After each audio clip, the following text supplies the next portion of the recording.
પિતૃપક્ષમાં રોજ સૂર્યોદય પહેલાં પાણીમાં કાળા તલ મિશ્ર કરીને સ્નાન કરો. કાળા તલના ઉપયોગથી શનિદોષ પણ શાંત થાય છે.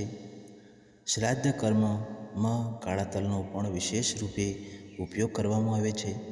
પૂર્વજોના તર્પણ દરમિયાન પાણીમાં કાળા તલ અને કુશાનો જરૂર ઉપયોગ કરો. આના વગર પિતૃઓને મોક્ષ પ્રાપ્ત થતો નથી. તેઓ જળ ગ્રહણ કરી શકતા નથી. માન્યતા છે કે તર્પણમાં તલનો ઉપયોગ કરવાથી પૂર્વજો આવનારી 7 પેઢીઓને ખુશહાલીનો આશીર્વાદ આપે છે. પિતૃપક્ષ દરમિયાન સાંજના સમયે પીપળાના વૃક્ષની પૂજા કરો.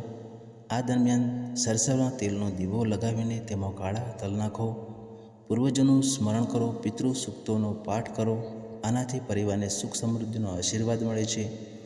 ઘરમાં ક્લેશ થઈ રહ્યો છે, પ્રગતિમાં અવરોધ આવી રહ્યો છે, તો પિતૃપક્ષને ઇન્દિરા એકાદશી પર દૂધમાં કાળા તલ મિશ્ર કરીને પીપળાના વૃક્ષ પર અર્પણ કરો. જળ ચડાવતી વખતે ઓમ ભગવતે વાસુદેવાય નમઃ મંત્રનો જાપ કરો.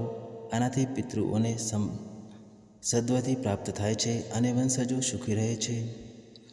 ઘરમાં ક્લેશ થઈ રહ્યો છે, પ્રગતિમાં અવરોધ આવી રહ્યો છે, તો પિતૃપક્ષની ઇન્દિરા એકાદશી પર દૂધમાં કાળા તલ મિશ્ર કરીને પીપળાના વૃક્ષ પર અર્પણ કરો.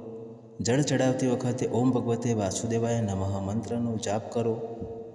આનાથી પિતૃઓને સદ્ગતિ પ્રાપ્ત થાય છે અને વંશજો સુખી રહે છે.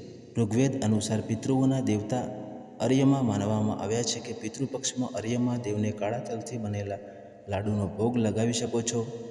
આ ભોગને કૂતરાને ખવડાવી શકો છો.